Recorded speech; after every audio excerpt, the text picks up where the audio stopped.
रायचूर ग्रामीण क्षेत्र के विधायक एवं कर्नाटक महर्षि वाल्मीकि अनुसूचित जनजाति विकास निगम के अध्यक्ष बसनगौड़ा दद्दल ने अधिकारियों को चेतावनी देते हुए कहा कि खरीफ मॉनसून सीजन में किसानों को बीज और उर्वरकों की किसी भी प्रकार की कमी नहीं होनी चाहिए। यदि आपूर्ति में लापरवाही पाई गई तो संबंधित अधिकारियों को सीधे जिम्मेदार ठहराया जाएगा। शहर के तालुक पंचायत सभागार में आयोजित त्रैमासिक केडीपी बैठक की अध्यक्षता करते हुए उन्होंने कृषि विभाग के अधिकारियों को बीज और उर्वरकों के भंडारण, वितरण और उपलब्धता पर लगातार निगरानी रखने के निर्देश दिए। कृत्रिम कमी पैदा करने वालों के खिलाफ कड़ी कार्रवाई करने को भी कहा। बैठक में कृषि विभाग ने मॉनसून सीजन के लिए बीज और उर्वरकों की उपलब्धता संबंधी जानकारी प्रस्तुत की। इस अवसर पर विधायक दद्दल ने फ्रूट्स फीड आधारित यूरिया वितरण जागरूकता पत्रक का विमोचन किया तथा किसानों से फ्रूट्स FID पंजीकरण पूरा कर सरकारी सुविधाओं का लाभ लेने की अपील की। ग्रामीण पेयजल एवं स्वच्छता विभाग की समीक्षा के दौरान मटमारी गांव में OHT निर्माण कार्य में बाधा उत्पन्न करने वालों के खिलाफ कानूनी कार्रवाई के निर्देश दिए गए। उन्होंने कहा कि सार्वजनिक विकास कार्यों में अनावश्यक बाधा डालने वालों को किसी भी कीमत पर बर्दाश्त नहीं किया जाएगा। जेएसकान विभाग की समीक्षा बैठक में SC/ST कॉलोनियों में विद्युत कनेक्शन कार्य शीघ्र पूरा करने के निर्देश दिए गए। साथ ही विभागों के बीच समन्वय की कमी के कारण विकास कार्य प्रभावित नहीं होने चाहिए, ये भी स्पष्ट किया गया। विधायक ने अधिकारियों को सरकारी योजनाओं का लाभ गरीबों तक पहुंचाने, जनता की समस्याओं पर संवेदनशीलता से काम करने तथा नशीले पदार्थों की गतिविधियों पर रोक लगाने के निर्देश दिए।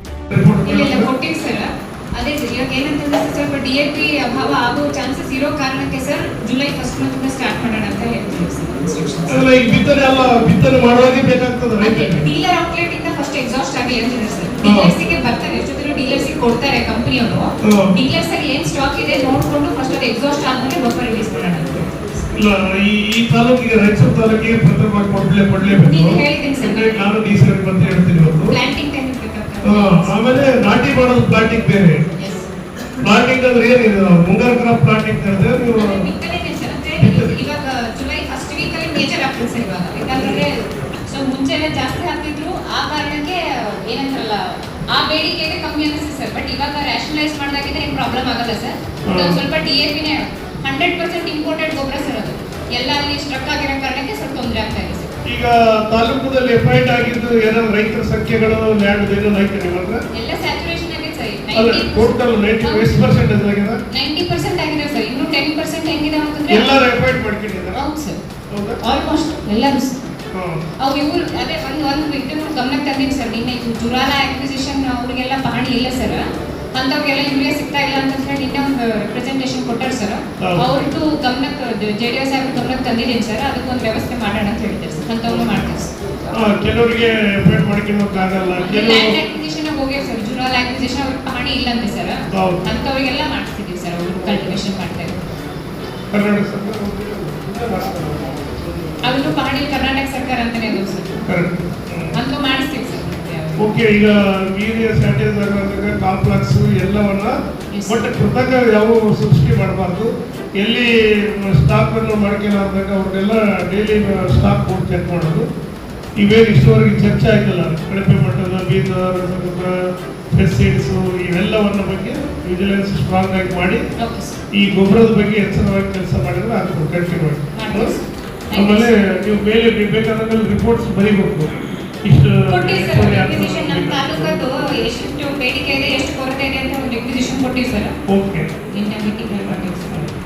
ಸರ್. ಇನ್ನೊಂದು ಸರ್, ಗೊಬ್ಬರ ಆ ರೇಟ್ ಅನ್ನು ನೀವು ಡಿಸ್ಪ್ಲೇ ಮಾಡಂಗೆ ಮತ್ತು ಆ ಗೊಬ್ಬರದ ಅಂಗಡಿ ನಂಗೆ ಮುಂದೆ ಡಿಸ್ಪ್ಲೇ ಬೋರ್ಡ್ ಅಲ್ಲಿ ಹಾಕಬೇಕು. ಎಲ್ಲಿ ಅವ್ರು ಮಾಡಿದ್ರೆ ಅವ್ರ ಕಡೆ ಯಾರಾದ್ರೂ ಬಿಲ್ ಬಂದು ಕೊಟ್ರೆ ನೀವು ಕಠಿಣವಾಗಿ ಅವ್ರ ಮೇಲೆ ಕೇಸ್ ಮಾಡಿ. ನಾನು ಇನ್ನೊಂದು ಎಲ್ಲ ಇನ್ನೇ ಯಾರು ರೈಸ್ ಅಂತ ಬಂದಿದ್ರು ಸರ್, ಎಲ್ಲ ಅಮೆಂಡ್ಮೆಂಟ್ ಆಗಿರೋ ರೇಟ್ ಇಷ್ಟು ಶೇರ್ ಮಾಡಿದ್ದೀನಿ ಸರ್. ಇವ್ರಿಗೂ ಶೇರ್ ಮಾಡಿ ಆಯ್ತು. ಒಂದು ಮೀಡಿಯಾಗಳಿಗೆ ನೀವು ಪೇಪರ್ ಎಲ್ಲರಿಗೆ ಏನು ಸ್ಟ್ಯಾಂಡರ್ಡ್ ಗೊಬ್ಬರ ಎಷ್ಟು, ವೀರ್ಯ ಎಷ್ಟು ರೇಟ್ ಮಾಡಬೇಕು, ಕಾಂಪ್ಲೆಕ್ಸ್ ಏನು ರೇಟು, DAP ಏನು ರೇಟು ಎಲ್ಲವನ್ನ ಒಂದು ಇದು ಮಾಡಿ ನೀವು ಮೆಂಟರ್ ಮಾಡಿ ಅವ್ರಿಗೆ ಇದರಲ್ಲಿ ಕೊಡಿ. ಎಲ್ಲ ಕಡೆ ಪ್ರಚಾರ ಆಗ್ತದೆ. ಯೂರಿಯಾ ಮತ್ತು ರೇಟ್ ಒಂದೇ ಇರುತ್ತೆ ಸರ್. ಕಾಂಪ್ಲೆಕ್ಸಸ್ ಒಂದೊಂದು ಕಂಪ್ನಿಗೂ ಒಂದೊಂದು ರೇಟ್. ಒಂದು ರೇಟ್ ಹಾಕಿ ನೀವು Yes. ಏನು ನಿಮಗೆ ಗೌರ್ಮೆಂಟ್ ರೇಟ್ ಇರ್ತದ MRP ಏನು ಹಾಕೋಬೇಕಾಗ್ತದ ಅದ್ರ ಮೇಲೆ 5 ರೂಪಾಯಿ 10 ರೂಪಾಯಿ ವೇರಿಯೇಷನ್ ಇರ್ತದೆ ಅದೇ ಅದಕ್ಕೆ ನಾವು ರೈತರಿಗೂ ಗಮನ ಅವರು ರೈತರಿಗೆ ಹೇಳಲ್ಲ ಅಲ್ಲ ಅವೇರ್ನೆಸ್ ಹೇಳ್ತೀವಿ ಸರ್. ಚೀಲದ ಮೇಲೆ ಏನ್ ರೇಟ್ ಇದೆ ಅದನ್ನೇ ತಗೋಬೇಕು. ಚೀಲದ ಮೇಲೆ ಎಲ್ಲ ಈಗ ಕೆಲವರಿಗೆ ಏನಾಗ್ತದ ಸಿಗಲ್ಲ ಅಂದಾಗ ಇವ್ರು ಅದನ್ನೇ ಒಂದು ಲಾಭ ಅಂತ ಹೇಳ್ಬಿಟ್ಟು ಇದು ಮಾಡ್ತಾ ಇರ್ತಾರೆ.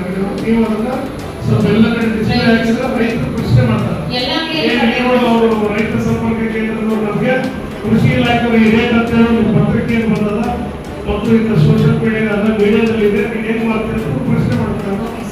ಇಲ್ಲೇ ಅವ್ರ ಹತ್ರ ದಾಖಲೆ ಇಲ್ಲ ಅಂದ್ರೆ ಇರ್ಬೋದು ಬಿಡಪ್ಪ 600 ರೂಪಾಯಿ 600 ರೂಪಾಯಿ ತಗೊಂಡ್ಬರ್ತಾರೆ. 1000 ರೂಪಾಯಿ ಹೌದು 1000 ರೂಪಾಯಿ ಇರ್ಬೋದು ರೇಟ್ ಅಂತ ಅವ್ರಿಗೆ ಗೊತ್ತಾಗುತ್ತೆ.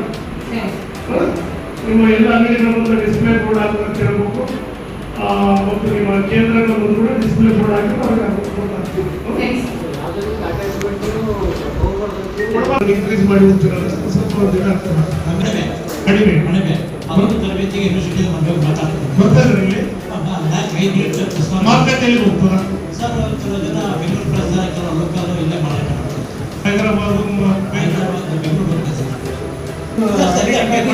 ಎಲ್ಲಿ ತೋಟರ್ ಇದೆ ಸರ್ ಯೂನಿವರ್ಸಿಟಿಯಲ್ಲಿ ಎಲ್ಲಿ ತೋಟರ್ ಇದೆ ಸರ್ 5 ಜನ ಒಬ್ಬರು ಅಲ್ಲ ಹಂಗೆ ನೀವು ಮಾಡೋದಿತ್ತಂದ್ರೆ ನಮ್ಮ ಇದರಲ್ಲಿ ಕೂಡ ಅವರಿಗೆ ಒಂದು ಶೆಡ್ ಅನ್ನು ಮಾಡ್ಕೊಳ್ಳಿಕ್ಕೆ ಸಹಾಯಧನ ಇದೆ. ನೆಕ್ಸ್ಟ್ ಅದರಲ್ಲಿ ಕೊಟ್ಟಿದ್ದಾರೆ. ಬಟ್ ಒಂದು ಪ್ಯಾಕ್ ಅಂದ್ರೆ ಎಷ್ಟು ನಾವು 10 ಜನನೋ 20 ಜನನೋ ಮಾಡ್ತಾರೆ ಅಂದ್ರೆ ಅವರಿಗೆ ಟೆಕ್ನಿಕಲಿ ಟ್ರೈನಿಂಗ್ ಆಗಬೇಕು. ಇಲ್ಲ ಟ್ರೈನಿಂಗ್ ಯೂನಿವರ್ಸಿಟಿಯಲ್ಲಿ ತೋಟರ್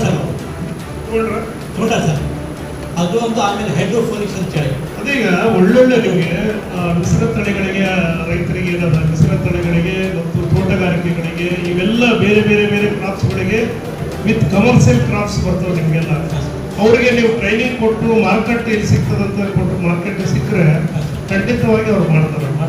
ಈಗ ನೋಡಿ ಅಡವಿ ಐತ್ರಿ ಅಣಬ ಇರ್ಬೋದು ಬೇರೆ ಬೇರೆ ತೋಟಗಾರಿಕೆ ಇವೆಲ್ಲ ಬಂದ್ರೆ ಈ ಸುಮ್ಮನೆ ಬರೀ ಒಂದೇ ಕ್ರಾಪ್ಗಳು ಹಾಕಿ ರೈತರು ಬಹಳ ಲಾಸ್ ಆಗ್ತಾರೆ. ಹಲಸನ್ನು ಹಾಕ್ತಾರೆ ಸರ್ ಹಳಸಲು ಇದನ್ನ ಅವ್ರನ್ನ ಕರ್ಕೊಂಡು ಹೋಗಿ ಈಗ ನೀವು ಎಲ್ಲಿ ಕ್ರಾಪ್ ಮಾದರಿಯಾಗಿ ಬೆಳೆದಿರ್ತದಲ್ಲ ಅಲ್ಲಿ ಕರ್ಕೊಂಡು ಹೋಗಿ ವಿಸಿಟ್ ಮಾಡಿಸ್ಬೇಕು ಸರ್. ನಾವೆಲ್ಲ ಮಾಡ್ಬೇಕು. ಕ್ಷೇತ್ರ ಉತ್ಸವ ನಾವೆಲ್ಲವನ್ನು ಹುಡುಕಿ ಬರೋದು. ನೆಕ್ಸ್ಟ್ ಗ್ರಾಮೀಣ ಯಾರು ಏನಾಗಿದ್ದಪ್ಪ ನಿಗಂತೂ ಮುಗಿದ ಕೊಡ್ತಾರೆ ಸರ್ ಒಂದು ಬೋರ್ ಹಾಕಿದ್ರು ಸರ್. ಯಾರು ಕೊಡ್ತಾರೆ? ಬಿಲ್ಡಿಂಗ್ ಕಟ್ಟಕ್ಕಿದ್ದಾರೆ ಸರ್. ಕೊಡ್ಬೇಕಲ್ಲ ಸರ್ ಅವ್ರು ಬೋರ್ ಇದಕ್ಕೆ ಟೆಸ್ಟಿಂಗ್ ಮಾಡಕ್ಕೆ ಅಲ್ಲ ಅವರು ಸ್ಕೂಲವ್ರು ಹಾಕಿದ್ದಾರೆ ಹೌದಿಲ್ಲ. ನೀವು ಕುಡಿಯೋ ನೀರು ಬೇರೆ ಹಾಕಿ ಕೊಡ್ಬೇಕಲ್ಲ. ಅಲ್ಲ ಸರ್ ಇವಾಗ ನಮ್ಮಲ್ಲಿ ಕುಡಿಯೋ ನೀರಿಗೆ 2 ಬಾರಿ ಬೋರ್ ತಗೊಂಡಿವಿ ಸರ್. ಅಲ್ಲ ಊರಲ್ಲಿ ಆಯ್ತು. ಈಗ ಶಾಲೆಗೆ ಏನದು ಕ್ಯೂರಿಂಗ್ ಸಲುವಾಗಿ ಹಾಕಿದ್ರಲ್ಲ ಅದನ್ನೇ ಕುಡಿಯೋ ನೀರು ಕೊಡ್ಬೋದು ಬೋರೇ ಶಾಲೆ ಹಾಕಿಲ್ಲ ಸರ್. ಕೀರಿಂಗ್ ಮಾತ್ರ ಮತ್ತೆ ಐತೆ ಸ್ಕೂಲ್ ಹಾಕಿತ್ತು ಅವ್ರು ಯೂಸ್ ಮಾಡ್ತಾರೆ ಸರ್. ಸ್ಕೂಲ್ ಅಲ್ಲಿ ನೀರು ಬರ್ತಾರೆ ಸರ್. ಈಗ ಟ್ಯಾಂಕರ್ನಿಂದ ತರಕತ್ತಾರೆ ಸರ್. ಏನಾಗಿದೆ ನೋಡೋದು ಪರ್ಸುವಂತ ಮಾಡಿಸ್ಬೇಕಲ್ಲ ಅವರು. ಹೊಸ ಬೋರ್ ಬೇಕು ಸರ್.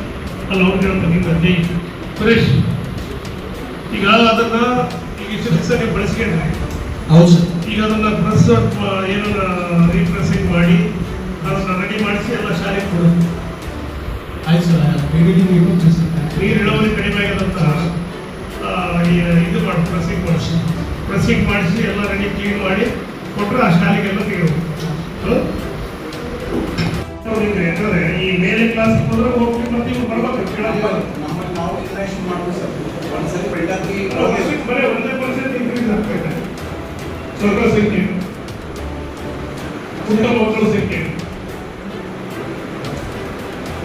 ಹುಟ್ಟುವ ಮಕ್ಕಳ ಸಂಖ್ಯೆ ಒಂದು ವರ್ಷದ ಸೆನ್ಸಸ್ ತಗೊಂಡ್ರ ಒಂದೇ ಯಾಕೆ ಗೊತ್ತಿಲ್ಲ ಜಾಸ್ತಿ ಕಡಿಮೆ ಆಗಿದೆ ಅಂತ ಅನಿಸ್ತದೆ. ನಿಮ್ಮ ಹತ್ರ ಡಾಕ್ಟರ್ ಎಲ್ಲ ಆಯ್ತು. ಈಗ 5 ವರ್ಷದ ಮಕ್ಕಳು 6 ವರ್ಷದ ಶಾಲೆಗೆ ಹೋಗ್ತಾರೆ.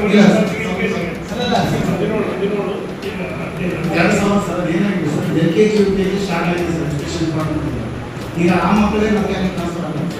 ಈಗ ಅಂದ್ರೆ ಸರ್ LKG ಸ್ಟಾರ್ಟ್ ಆಗಿಲ್ಲ ಅಂದ್ರೆ ನೋಡಿ ಬರ್ತಾ ಇಲ್ಲ ಸರ್. ಈಗ 3 ರಿಂದ 6 ವರ್ಷಕ್ಕೆ ಕೊಟ್ಟರೆ ಸರ್ LKG ಹೋಗೋರು 6 ವರ್ಷ ಬೇಕು ಒಳ್ಳೆ ಕ್ಲಾಸ್. ಸೊ ನಮಗೆ LKG ಸ್ಟಾರ್ಟ್ ಮಾಡಿದ್ರೆ ಸರ್ 40 ಶಾಲೆಗಳು ಮಾಡಿದ್ದಾರೆ. ಭಾಳ ಏನಿಲ್ಲ 40ರಲ್ಲಿ 8ರಿಂದ 10 ಮಕ್ಕಳು ಆಗುತ್ತಾರೆ. ಇಲ್ಲ ಸರ್ ಪ್ರತಿ ಒಬ್ಬರು ಇದರಲ್ಲಿ ಇದೆ ಪ್ರತಿಯೊಂದು ಸೆಂಟರ್ನಲ್ಲಿ 8 ಸೆಂಟರ್ನಲ್ಲಿ 8 7 ಅಲ್ಲೂ ಎಫೆಕ್ಟ್ ಆಗಿದೆ ಸರ್. ಒಂದು ಸರ್ ಕೆಲವೊಂದು ಪ್ರೈವೇಟ್ ಶಾಲೆಗೆ ಆಗಿಲ್ಲ ಸರ್. ಅಂದ್ರೆ ಈಗ ನಾವು ವೆರಿಫೈ ಮಾಡಿ ಪ್ರೈವೇಟ್ ಶಾಲೆಗೆ ಹೋಗಿಲ್ಲ ಸರ್ ಇವಾಗ. ಅಂದ್ರೆ ನಿಮ್ಮಲ್ಲಿ ಒಳ್ಳೆ ಕೊಡಂತ ಆಹಾರಗಳನ್ನು ಸರಿ ಕೊಡಲ್ಲ, ಸರಿಯಾಗಿ ಅವರ ಪೋಷಣೆ ಮಾಡಲ್ಲ, ಆಟ ಆಡಿಸೋದಿಲ್ಲ ಅಂತ ಹೇಳ್ಬೋದು. ಈಗ ಸೆನ್ಸಸ್ ನಾಳೆ BH ನಾವು ಡಿಸ್ಟ್ರಿಕ್ಟ್ ಮೀಟಿಂಗ್ ನಲ್ಲಿ ಎಲ್ಲ ಸೆನ್ಸಸ್ ನಿಮ್ಮಲ್ಲಿ ಡಾಟಾ ಇಲ್ಲ. ಮಕ್ಕಳ ಸಂಖ್ಯೆ, ಊಟ ಸಂಖ್ಯೆ ಎಷ್ಟಾಗ್ತದೆ, ಅಂಗನವಾಡಿ ಸಂಖ್ಯೆ ಯಾಕೆ ಜಾಸ್ತಿ ಕಡಿಮೆ ಆಗ್ತದೆ ಎಲ್ಲ ನೋಡೋದು. ನೀವು ಡಾಟಾ ಕಲೆಕ್ಟ್ ಮಾಡಿ ಎಷ್ಟು ಮಕ್ಕಳ ಸಂಖ್ಯೆನ LKG UKG ಹೋದ್ರು, ಖಾಸಗಿ ಶಾಲೆಗಳಿಗೆ ಯಾರು ಹೋದ್ರು ನಿಮ್ಮ ಅಂಗನವಾಡಿಯಿಂದ, ಮತ್ತು 1ನೇ ಕ್ಲಾಸ್ 6 ಇಯರ್ಸ್ ಯಾರು ಹೋದ್ರು, ಇಲ್ಲ ಶಾಲೆಯಲ್ಲಿ ಹುಡುಗರು ಮನೆಯಲ್ಲಿ ನಿಮ್ಮಲ್ಲಿ ಎಷ್ಟು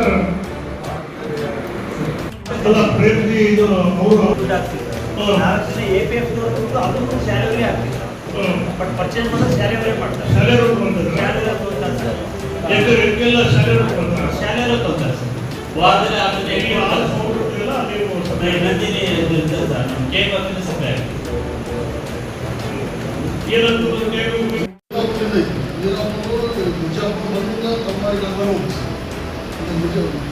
ನಿಜಾಪುರ 3 ಕಿಲೋಮೀಟರ್ ಲೈನ್ ಮಾಡ್ಕೊಂಡು ರಾತ್ರಿ ಸಿಗ್ತದೆ. ಬಂದಾಗ ಬಿಡದ 2 ದಿವಸ ಲೈನ್ ಇರಲ್ಲ ಹೋಯ್ತು ಸರ್ ನೋಡಿ ಇನ್ಸ್ಟ್ರಕ್ಷನ್ ಮಾಡಿ ಎಲ್ಲ ಮಾಡಿ ರೀಪ್ಲೇಸ್ ಮಾಡಿಸಿ ಎಸ್ಟಿಮೇಟ್ ಆಗಿದೆ ಈ ನನ್ನ ನಾಳೆ ಆಮೇಲೆ ನಾನು ಒಂದೊಂದು ಮಾಡಿದ್ರೆ ಏನಾಗ್ತದೆ ಹೇಳಿ, ನೀವೆಲ್ಲದಕ್ಕೂ ಮಾಹಿತಿಗೆ ರೆಡಿ ಇರ್ಬೇಕು. ನೀವು ಪ್ರತಿಯೊಂದು ಜನರಲ್ಲಿ ಹಿಡಿದು ಮರಣದಲ್ಲಿ ಹಿಡಿದು ಎಷ್ಟು ನಿಮಗೆ ಮಕ್ಕಳ ಸಂಖ್ಯೆ, ಎಷ್ಟು ಸಾಹಿತ್ಯ, ಎಷ್ಟು ಯಾವ ಕಾಯಿಲೆಗಳಿಂದ, ಎಷ್ಟು ರೋಗಿಗಳಾರ, ಎಷ್ಟು ವಾಸಿ ಆಗಿದ್ದಾರೆ, ಎಷ್ಟು ಅಡ್ಮಿಟ್ ಆಗಿದ್ದಾರೆ, ಎಷ್ಟು ಮೆಡಿಸಿನ್ ಅನ್ನ, ಎಲ್ಲಿ ಎಷ್ಟು ಸ್ಟಾಕ್, ಎಲ್ಲವನ್ನು ನಿಮಗೆ ನೀವು ನೆತ್ತಾಗಿ ನೀವು ಮಾಡಿದರೆ ನೀವು ಎಲ್ಲವನ್ನು ಇವರಷ್ಟು ನಿಮಗೆ ಮಾಹಿತಿ ತಗೊಂಡು ಕೇಳಿ ಬರ್ಬೇಕು. ಹೌದು, ನಾವು ಎಷ್ಟೇ ಕೇಳಿ ಹೌದಿಲ್ಲ, ಕೇಳಿದಾಗ ಇರ್ತದಲ್ಲ ನಿಮಗೆ. ನೀವು ಕೇಳಿದ್ರೆ ನಿಮ್ದು ಒನ್ ಅವರ್ ನಿಮ್ದು ರಿವ್ಯೂ ಮಾಡ್ತೀವಿ ನಾವು. ಪ್ರತಿಯೊಂದು ನಿಮ್ಗೆ ಏನಾಗಿರೋ ಅಷ್ಟು ನಾವು ಹೇಳ್ತೀವಿ. ನೀವು ಆನ್ಸರ್ ಹೇಳೋಕ್ಕಾಗುತ್ತೆ, ನೀವು ಮಾಹಿತಿ ಕೊಡ್ತಿರೋದಿಲ್ಲ. ಅದಕ್ಕೆ ಅಲ್ಲ, ಅದಕ್ಕೆ ಅಂದ್ರೆ ಆ ಮೆಡಿಸಿನ್ಸ್ ಇರ್ಬೋದು, ಯಾವ ಮೆಡಿಸಿನ್ಸ್ ಯಾವ್ಯಾವ ಕಾಯಿಲೆಗಳಿಗೆ ಅಡ್ವಾನ್ಸ್ ಆಗಿ ಯಾವ್ಯಾವ ಎಲ್ಲವನ್ನ ಕೇಳಿ ಸರ್ವೆಗಳನ್ನು ಏನಾಗ್ತದೆ ಪ್ರಾಡಕ್ಟ್ ಶಿಕ್ಷಣ ಇಲಾಖೆ ಇಲಾಖೆಗಳು ನೆಕ್ಸ್ಟ್ ಆಮೇಲೆ ಯಲ್ಲಾಪುರದ ಅಗ್ರಿಮೆಂಟ್ ಮಾಡ್ತಿದ್ರೆ ಆರೋಗ್ಯ ಸದಸ್ಯ ಕೇಂದ್ರಕ್ಕೆ ಯಾರು ಕೊಟ್ಟಿದ್ದಾರೆ ಅವರು, ಯಾಕೆ ಅಗ್ರಿಮೆಂಟ್ ಆಗಿಲ್ಲ? ಯಾರು ಹೇಳ್ತಾರೆ ಜಾಗ ಸರಿ ಇಲ್ಲ ಅಂತ ಸಬ್ಮಿಟ್ ಮಾಡಿದ್ರೆ ಯಾಕೆ ಏನೇನು ಕೊಡೋದಲ್ಲ? ಗೌರ್ಮೆಂಟ್ ಹೋಗಿದೆ ಅಲ್ಲ, ಇವ್ರೇನು ಅಗ್ರಿಮೆಂಟ್ ಇವ್ರು ಮಾಡ್ಕೋಬೇಕಾ? ಇವ್ರದ್ದೇನು ಬೇಕಿಲ್ಲ. ಅಡ್ಮಿನಿಸ್ಟ್ರೇಷನ್ CA ಅವ್ರಿಗೆ ಹ್ಯಾಂಡ್ ಓವರ್ ಕೊಟ್ರ, ನೀವು ಮಾಡ್ಕೋಬೇಕಲ್ಲ ಅದನ್ನ ಅಗ್ರಿಮೆಂಟ್. ನಾನು ಹೋಗಿದ್ದೆ ಸರ್, ಹೋಗಿ ಮೀಟ್ ಮಾಡಿದ್ದೀನಿ ಸರ್ ಅವ್ರಿಗೆ. ಬಟ್ ಅದು ಮ್ಯಾಚ್ ಏನಿಗೋಸ್ಕರ ಸರ್ ಅದು ನಿಮ್ಮ ಕಡೆಯಿಂದ ಒಂದು ಲೆಟರ್ ಬೇಕಂತ ಹೇಳಿದ್ರು ಸರ್. ಏನಂತ ಅದು ಏನು 100 ಟೈಮ್ ಬೀಳುತ್ತೆ, ಅದಕ್ಕೆ ಇದು ಹೆಚ್ಚಿಗೆ ಇದೆ. ಈಗ ಫಸ್ಟ್ ಅಗ್ರಿಮೆಂಟ್ ಮಾಡ್ಕೊಂಡು ನಿಮಗೆ ಅದು ನಾವು ಕಟ್ಟಡ ಮಾಡೋಣ. ನೀವು ಫಸ್ಟ್ ಅದನ್ನ ಜಾಗ ಹೋಗ ಅದನ್ನ ಮೊದಲು ಅವ್ರು ಏನು ಕೊಡ್ತಾ ಇದ್ದಾರಲ್ಲ, ಈಗ ಕೊಡೋದೇ ದೊಡ್ಡದವರು. ಈಗ ಅವರು ಖಾಸಗಿ ಅವರು ಕಂಪನಿ ಅಂತ ಅವರೆಲ್ಲ ಇದ್ದಾರ. ನೀವು ಅಲ್ಲಿ 100/100 ಲ್ಯಾಂಡ್ ಅನ್ನು ಕೊಟ್ಟಾಗ ಒಳ್ಳೆ ರೋಡ್ ಸೈಡಿಗೆ ಅಲ್ಲಿ 10 ಎಕರೆ ಅದ ಭೂಮಿ, ನಾವು ಎಲ್ಲೇನೂ ಕಡಿಯಬಹುದು. ನಮ್ಗೆ 100/100 ಮೊದಲು ಹೇಳ್ತೇವೆ. ಅದಕ್ಕೆ ಫಸ್ಟ್ ನೀನು ಅಗ್ರಿಮೆಂಟ್ ಮಾಡಿದ್ವಿ, ನಾವು ಕಟ್ಟಬೇಕಾದ್ರೆ ಅದ್ರ ಒಳ್ಳೇದು ಇಟ್ಕೊಂಡು ನಾವು ಕಟ್ಟಿರ್ತೀವಿ. ಹಂಗೆ ಮಾಡಿದ್ವಿ. ಈಗ ಕೊಟ್ಟಿರೋದು ಸರ್ ಇದೆ ಸರ್, ಅದು ಏನು ಚೇಂಜ್ ಮಾಡಿದ್ದಾರೆ ಸರ್, ಯಾವ ಪ್ರೋಗ್ರಾಮಲ್ಲಿ ಏನು ಮಾಡಿದ್ದಾರೆ ಸರ್? ಅಲ್ಲ, ಇದೆ ರಿಪೇರ್ ಆಗ್ತಾರಲ್ಲ ಹೊಸದು ಆಂಬುಲೆನ್ಸ್ 1.5 ವರ್ಷದಲ್ಲಿ ಏನು ರಿಪೇರ್ ಮಾಡ್ತಾರೆ? ಬಟ್ ಆನ್ ರೋಡ್ ಇದೆ ಸರ್. ನೀನು ಅದನ್ನು ಚೆಕ್ ಮಾಡಿ ಪ್ರತಿ ಆಂಬುಲೆನ್ಸ್ ಅಲ್ಲಿ ಅದ್ರ ಮುಂದೆ ಪ್ರಾಥಮಿಕ ಆರೋಗ್ಯ ಕೇಂದ್ರ ಹತ್ರ ಇರ್ಬೇಕು. ಸರಿ ಸರ್. ಈಗ ಅದನ್ನು ತಗೊಂಡು ಇಲ್ಲೇ ಸಿಟಿ ಬೋರ್ಡ್ಸ್ ನಡೆಯಲ್ಲ. ಯಾವ ಆರೋಗ್ಯ ಕೇಂದ್ರ ಕೊಟ್ಟಿರ್ತೀವಿ ಆ ಆಂಬುಲೆನ್ಸ್ ಅಲ್ಲಿ ಹೋಗ್ಬೋದು. ಆಮೇಲೆ ದೇಗರ್ಕಲ್ಲಲ್ಲಿ ಒಂದು ಅದು ಆಂಬುಲೆನ್ಸ್ ಅಂದ್ರೆ ಈ ನಾರ್ಮಲ್ ಅಲ್ಲ, ಅದು ಫೆಸಿಲಿಟಿ ಎಲ್ಲವನ್ನು ಏನಂತ ಆಂಬುಲೆನ್ಸ್ ಕೊಟ್ಟಿದ್ದೀವಿ ಅಂತ ಅದೈತೆ ಇಲ್ಲ ಅದೈತೆ. ಡಾಕ್ಟರ್ಸ್ಗಳು ಈಗ ಸದ್ಯಕ್ಕೆ 3 ಜನ ಇದಕ್ಕೆ ಹೋಗಿದ್ದಾರೆ ಸರ್, PG ಹೋಗಿದ್ದಾರೆ ಸರ್. ಈಗ ಆರೋಗ್ಯ ಸಚಿವರು ನಿನ್ನೆ ಮೊನ್ನೆ ಒಂದು ಇದು ಕೊಟ್ಟಿದ್ದಾರೆ, ನೀವು ಮಾಡ್ತಾ ಇದ್ದಾರೆ. ಸುಮಾರು 200 ಜನ ಡಾಕ್ಟರ್ಸ್ಗಳನ್ನ ಎಷ್ಟು ಜನ ಬೇಕಾದ್ರೆ ನೀವು ಬಂದು ಅರ್ಜಿ ಕೊಟ್ಟರೆ ನೀವು ಇಮಿಡಿಯೇಟ್ಲಿ ಅಪಾಯಿಂಟ್ಮೆಂಟ್ ಮಾಡ್ಕೋಬೇಕು ಔಟ್ಸೋರ್ಸಲ್ಲಿ ಅಂತೇಳಿ ಹೇಳಿದ್ದಾರೆ. MBBS ಡಾಕ್ಟರ್ಸ್ಗಳನ್ನ DHO ಮುಖಾಂತರ ತಗೊಂಡು ಎಲ್ಲ ಪ್ರಾಥಮಿಕ ಆರೋಗ್ಯ ಕೇಂದ್ರಕ್ಕೆ ಕಡ್ಡಾಯವಾಗಿ MBBS ಡಾಕ್ಟರ್ಸ್ಗಳನ್ನು ನೋಡ್ಕೋಬೇಕು. ನೋಡು ಎಲ್ಲಿ ಸ್ಯಾಟಿಸ್ಫೈ ಅಪ್ಲಿಕೇಶನ್ सामने आ जाओ।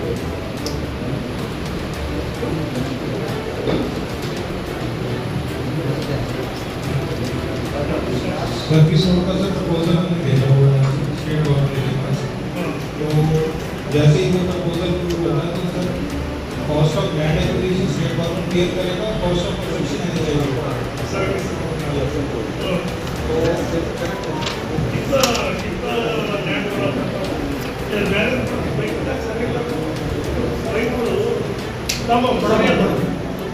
सर ये हमने 2024 में जो कॉस्ट बनाया था लैंड का वो 3.5 करोड़ था, 20.46 करोड़ कॉस्ट ऊपर काफ़ी हाई रहता है। अगर स्टेट गवर्नमेंट इतना कॉस्ट क्लियर कर देता है तो फिर उसको लैंड का कॉस्ट यस 3 मीटर का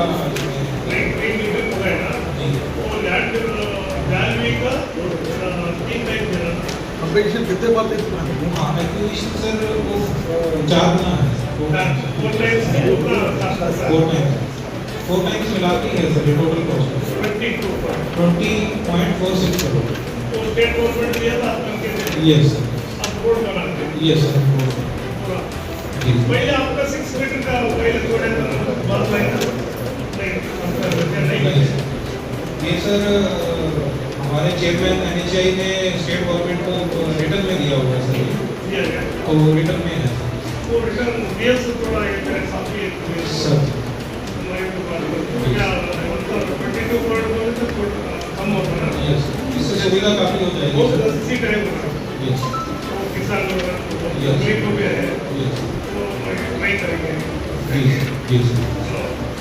और सर जो पैकेज 4 है सर कंप्लीट है सर हमारा, और जैसे ही पैकेज 3 और 5 बन जाएगा सर वो अंडर कंस्ट्रक्शन है जाती ऐसा नहीं करना है सर, उनको पूरा फाइनल रिपोर्ट तो नहीं देना है, कहीं क्यों बोले तो बराबर भी नहीं जी उस तरह से थोड़ा इंस्पेक्शन करके उसको क्या है पूरा निकाल के डालेंगे उसको।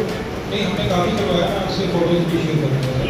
हमने काफ़ी इसे काम करवाया 3 सर्विस एक बार थोड़े बाद में उसको चला ना नहीं मतलब ठीक हो जाएगा सर, कोई ऐसी प्रॉब्लम नहीं हाँ सर। ये फॉलो करेंगे जी ये लैंड इशू का ये करेंगे जी सर जी सर तो निकाल लगे मैं आपको कॉरेस्पॉन्डेंस शेयर करता हूँ ये भी क्या हो गया किसका सर ये भी AB कैंप का सर, AB कैंप का सर हमने NHI में प्रपोजल मिनिस्ट्री भेज दिया है सर, तो वहाँ से भी अप्रूवल अवेलेबल है सर, तो मंत्रालय में भेजा हुआ है अभी नहीं करना होगा हमने बाकी करके भेज दिया सर, तो मंत्रालय जब सर मंत्रालय से अप्रूवल आ गया लैंड का सर ये करवा दिया सर, लैंड एक्विजिशन जैसे अप्रूवल आ जाएगा तो बैलेंस में उसका नेक्स्ट नोटिफिकेशन और ऑर्डर हो जाएगा। नहीं बोर्ड में अप्रूव हो गए क्या नहीं हुआ सर, अभी नहीं NHI ने पहले भेजा था, पहले रिजेक्ट हो गया था, फिर दोबारा भेजा, तो अभी NHI से आगे मिनिस्ट्री चला है, मिनिस्ट्री से आगे पूरा इंडस्ट्रियल एरिया यस पूरा ट्रैफिक इतना ट्रैफिक हो गया जब ये AP कैंप बन जाएगा सर तब फिर एपी के वाले तो बड़ा यस सर वो पैरेलल बन जाएगा इसके वो पूरा ट्रैफिक नहीं होगा यस अभी नहीं होना है तो बहुत तकलीफ होगा इसको तो प्रपोजल कर सकते हैं ये सर PWD के पास है sir, state government. Yes, NH PWD के पास है। चित्रदुर्ग जो कृष्णा ब्रिज है वो भी वही बना रहा है।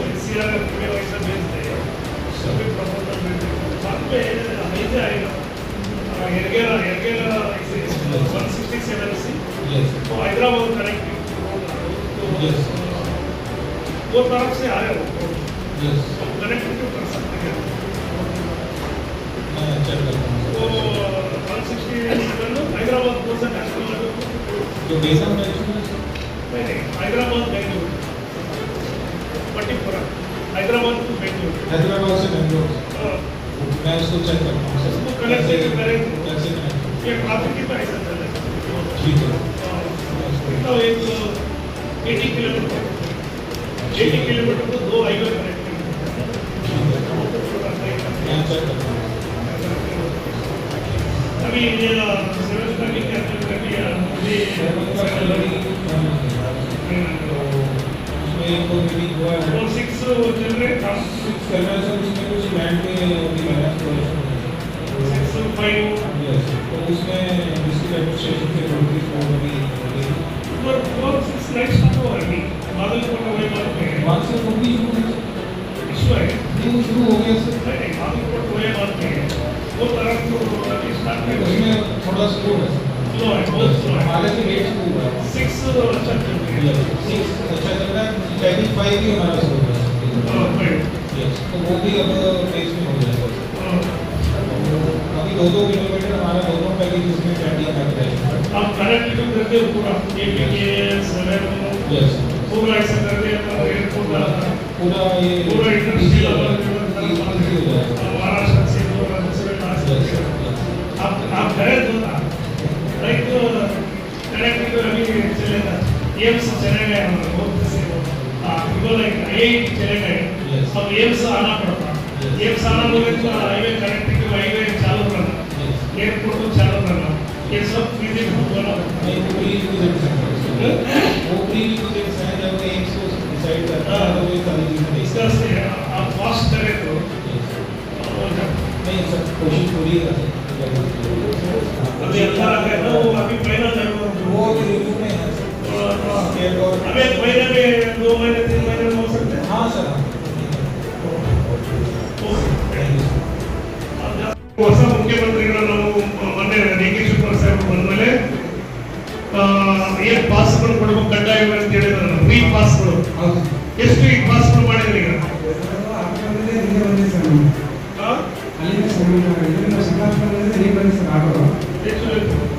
ಎಷ್ಟು ಪಾಸ್ಗಳು ಬಸ್ ವಿದ್ಯಾರ್ಥಿಗಳಿಗೆ? ಸರ್ ಇಲ್ಲಿ 9,000 ಪಾಸಸ್ ಇಶ್ಯೂ ಮಾಡಿದ್ವಿ ಸರ್। ಕಾಲೇಜಿನ ಮಕ್ಕಳು ಎಷ್ಟು ಮಕ್ಕಳಿಗೆ ಅರ್ಜಿಗಳು ಬಂದವು ಈಗ? 3,000 9,000 ಬರೀ ಕಾಲೇಜ್ ಮಕ್ಕಳ ಟೋಟಲ್. ಈಗ ಮುಂಚೆ ಅವರು ಸಕಾಲ ಆಗಿದೆ ಸರ್, ಸಕಾಲ ಆ್ಯಪಲ್ಲಿ ಅಪ್ಲೈ ಪಾಸ್ ಇಶ್ಯೂ ಮಾಡಿದ್ವಿ ಸರ್। ಈಗ ಮುಂಚೆ ಅವರು ದುಡ್ಡು ಕಟ್ಟಿ ಪಾಸ್ ತಗೊಳ್ತಾ ಇದ್ರು, ಈ ಕಟ್ಟಿದ್ದೆಲ್ಲ ರಿಫಂಡ್ ಮಾಡಿದ್ರೆ ಅವ್ರಿಗೆಲ್ಲ ಕಾಲೇಜ್ ಓದುವಂತ ಮಕ್ಕಳಿಗೂ ಮತ್ತು ಶಾಲೆ ಓದುವಂತ ಮಕ್ಕಳಿಗೆ ಏನ್ ಕಟ್ಟಿರ್ತಾರೆ ದುಡ್ಡು ಅದೆಲ್ಲ ರಿಫಂಡ್ ಮಾಡಬಹುದು. ಆಮೇಲೆ ಕಡ್ಡಾಯವಾಗಿ ಎಲ್ಲ ಕಾಲೇಜು ಮಕ್ಕಳಿಗೆ ಶಾಲೆ ಮಕ್ಕಳಿಗೆ ಪಾಸ್ಗಳನ್ನ ಡಿಲೇ ಮಾಡಬಾರ್ದು, ವಿತರಣೆ ಮಾಡಬಹುದು. ಸರ್ಕಾರ ಬಂದದಲ್ಲ ನಿಮಗೆ, ಮತ್ತೆ ಎಷ್ಟು ದಿವಸ ಆಗ್ತದೆ ನೀವು ವಿತರಣೆ ಮಾಡಿ ಪಾಸ್ ಕೊಡಕ್ಕೆ ಅವ್ರಿಗೆ? ಎಲ್ಲ ಆಯ್ತಲ್ಲ, 9,000 ಸರ್ಕಾರದಲ್ಲಿ ಬಂದವ ಅಂತ ಹೇಳ್ತಿದ್ರೆ ನೀವು ಇಮಿಡಿಯೇಟ್ ಕಾರ್ಡ್ ಸ್ಮಾರ್ಟ್ ಕಾರ್ಡ್ ಮಾಡಿಕೊಟ್ರೆ ಪಾಸ್ ಕಾರ್ಡ್ ಈಗ ಎಷ್ಟು ಒಂದು ಪ್ರಾರಂಭ ಮಾಡಿ ಒಂದೇ ಆದ ಎಷ್ಟು ಮಾಡಿ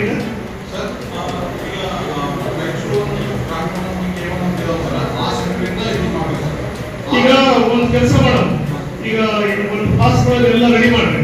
ಒಂದು ದಿವಸ ಹೋಗ್ಬೇಕಾದ್ರೆ ರಿಜಿಸ್ಟ್ರೇಷನ್ ಮಾಡಿ ಒಂದು ಸ್ವಲ್ಪ ಮಕ್ಕಳು ಕರೆದು ಕೊಟ್ಬಿಡಬಹುದು, ಅವೇರ್ನೆಸ್ ಹೋಗ್ತದೆ ಅವ್ರಿಗೆಲ್ಲ.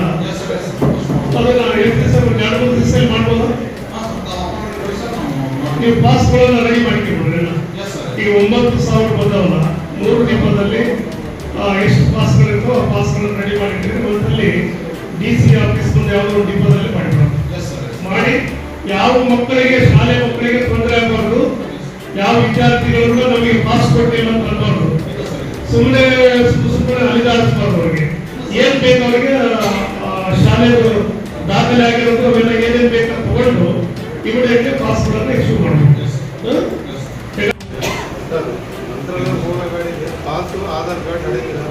ಈಗ ಮಂತ್ರಾಲಯದ ಗಾಡಿಗಳಿಗೆ ಮಂತ್ರಾಲಯ ಏನಾಗ್ತಿರಲ್ಲ, ರಾಯಚೂರು ಮಂತ್ರಾಲಯ, ಅದಕ್ಕೆ ಅದು ಪಾಸ್ ಇವೆಲ್ಲ ನಡೆಯಲಿಲ್ಲ. ಆಧಾರ್ ಕಾರ್ಡ್ ಅಂತ ಇರುತ್ತೆ, ಆಧಾರ್ ಕಾರ್ಡ್ ಪಾಸ್ ಇದ್ದವರು ಕೂಡ ಬಸ್ಸಲ್ಲಿ ಹೋಗ್ಬೋದು.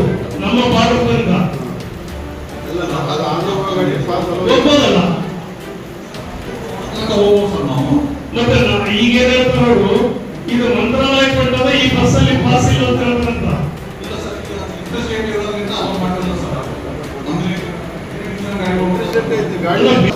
ಆಮೇಲೆ ಬೇರೆ ಗಾಡಿಗಳಲ್ಲಿ ಸ್ಟಾಪ್ ಕೊಟ್ಟಿರ್ತಾರ, ವಿತೌಟ್ ನಾನ್ ಸ್ಟಾಪ್ ಗಾಡಿ ಬೇರೆ ನಿಮ್ಗೆಲ್ಲ ನಾನ್ ಸ್ಟಾಪ್ ಇದ್ದು ಡೈರೆಕ್ಟ್ ಮಂತ್ರಾಲಯ ಹೋದ್ರೆ ಅವರು ಬೇರೆ.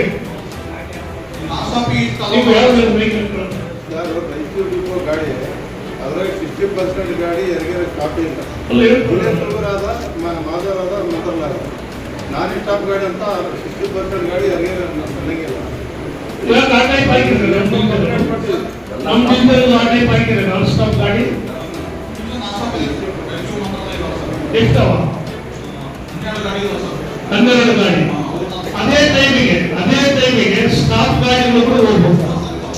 ನೀವು 12 ಗಾಡಿ ನಾನ್ ಸ್ಟಾಪ್ ಇರೋಲ್ಲ, 12 ಗಾಡಿ ಏನು ಸ್ಟಾಪ್ ಇರೋ ಗಾಡಿಗಳನ್ನು ಅದೇ ಸೇಮ್ ಟೈಮಿಗೆ ಹೋಗಂಗ್ ಮಾಡಿಕೊಡಿ. ಸರಿ ಆಗ್ತಾ ಇದೆ.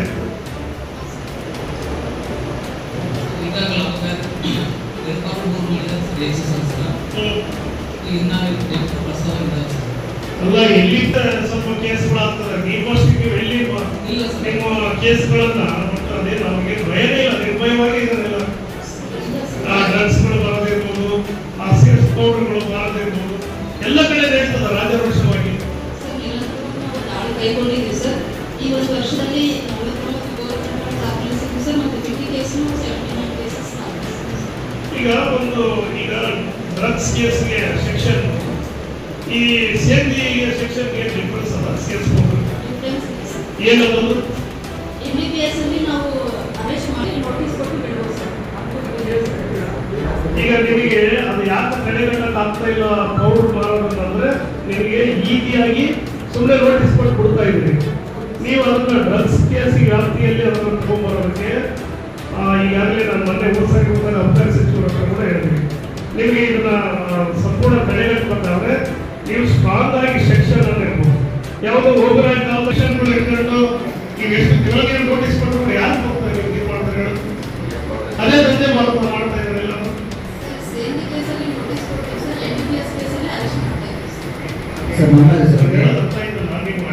ಯಾವ ಕಾಲದಾಗಲೂ ಸೆಕ್ಷನ್ ಅವ್ಯಾವ. ನೀವು ಹೊಸ ಕೇಸ್ಗೆ ಬಂದವಲ್ಲ, ಅದರ ಅಡಿಯಲ್ಲಿ ತಗೊಂಡ್ಬರ್ತೀವಲ್ಲ, ಇದನ್ನು ಒಂಥರ ಡ್ರಗ್ಸ್ ಅಲ್ಲ. ಇದು ಪೌಡರ್ ಮಾಡೋದೇನಲ್ಲ, ಸೇಫ್ಟಿ ಪೌಡರ್ ಅದೇ ಸೇಫ್ ಪೌಡರ್ ಮಾಡೋದಿಲ್ಲ. ಬಹಳ ಏನಂದ್ರೆ ಇಮಿಡಿಯೇಟ್ಲಿ ಮನುಷ್ಯನಿಗೆ ಎಫೆಕ್ಟ್ ಆಗಿ ಕೊಡೋದು ಸಾಯಿತು. ಅದಕ್ಕೆ ಫಸ್ಟ್ ಕರ್ನಾಟಕ ಎಕ್ಸೈಸ್ ಆ್ಯಕ್ಟಲ್ಲಿ ಮಾತ್ರ ಕೇಸ್ ಮಾಡಿರ್ತೀವಿ. ಈಗ ನಾವೇನು ಮಾಡಿದ್ವಿ, BNS ಅಲ್ಲಿ 123 ಸೆಕ್ಷನ್ ಇರುತ್ತೆ, ಅದು 7 years ago ಕಮಿಷನ್ ಇರುತ್ತೆ.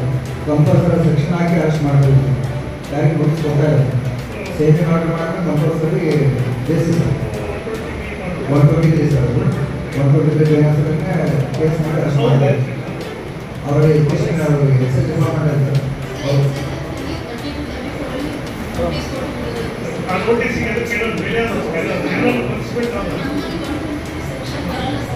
ಅದೆಲ್ಲ ಬರಲ್ಲ. ನೀವು ಯಾಕೆ ತಡೆಗಟ್ಟಕ್ಕೆ ಆಗ್ತಾ ಇಲ್ಲ ಅಂದ್ರೆ ಅದಕ್ಕೆ ಹೇಳ್ತಾ ಇದ್ದೀವಿ. ನಿಮ್ಮ ಸೆಕ್ಷನ್ ಏನದಲ್ಲ ಬಹಳ ವೀಕ್ ಅದು. ಆ ಸೆಕ್ಷನ್ ಇಂದ ಯಾರಿಗೂ ನಿರ್ಭಯವಾಗಿ ಓಡಾಡ್ತಿದ್ದಾರೆ. ನೀನು 10 ಸಾರಿ ನೀನು ನೋಟಿಸ್ ಕೊಟ್ಟೆ, ಮತ್ತೆ 10ನೇ ಸಾರಿ ಅವನೇ ಮಾಡ್ತಾ ಇರ್ತಾನೆ. ಅದಕ್ಕೆ ಒಂದು ಸಾರಿ ಅವನು ಮಾರೋನಿಗೆ ಭಯ ಮಾಡ್ಬೇಕಾದ್ರೆ ನಿಮ್ಮ ಸೆಕ್ಷನ್ ಸ್ಟ್ರಾಂಗ್ ಇದ್ದಾಗ ಒಳಗೋದ ಮೇಲೆ ಅವ್ನು ಜೈಲಿಂದ ಬರ್ಬೇಕಾದ್ರೆ ಬಹಳ ದಿವಸ ಬೇಕಾಗುತ್ತೆ. ಅದಕ್ಕೆ ನೀವು ಒಂದೇ ದಾರಿ ಅಂಥವ್ರನ್ನ ಗಡಿಪಾರಿಗೆ ಸಿಫಾರಸುಗಳನ್ನು ಮಾಡಿ. ನಿಮಗೆ ಬೇರೆ ದಾರಿಯ ಸೆಕ್ಷನ್ ಅನ್ನ ಸಂಪೂರ್ಣ ಬಿಲ್ ಅನ್ನು ತರಬೇಕಲ್ಲಿ ಮೇಲ್ ಅಧಿಕಾರಿ ಸಚಿವರಿಗೆ ಬಿಲ್ಲನ್ನು ಮಾರ್ಪಾಡು ಮಾಡಿ ಬಂದಾಗ ನೀವು ಸೆಕ್ಷನ್ ಸ್ಟಾರ್ಟ್ ಆದಾಗ ಅವಾಗ ಭಯ ಬರ್ತದೆ. ಅಲ್ಲದವರು ಏನು ಭಯ ಇಲ್ಲ. ಅದಕ್ಕೆ ನೀವೇನು ಮಾಡ್ಬೇಕು ಈಗ ಫಸ್ಟ್ ನೀವು ಗಡಿ ಪಾರಿಗೆ ಪ್ರಪೋಸ್ ಪೊಲೀಸ್ ಇಲಾಖೆ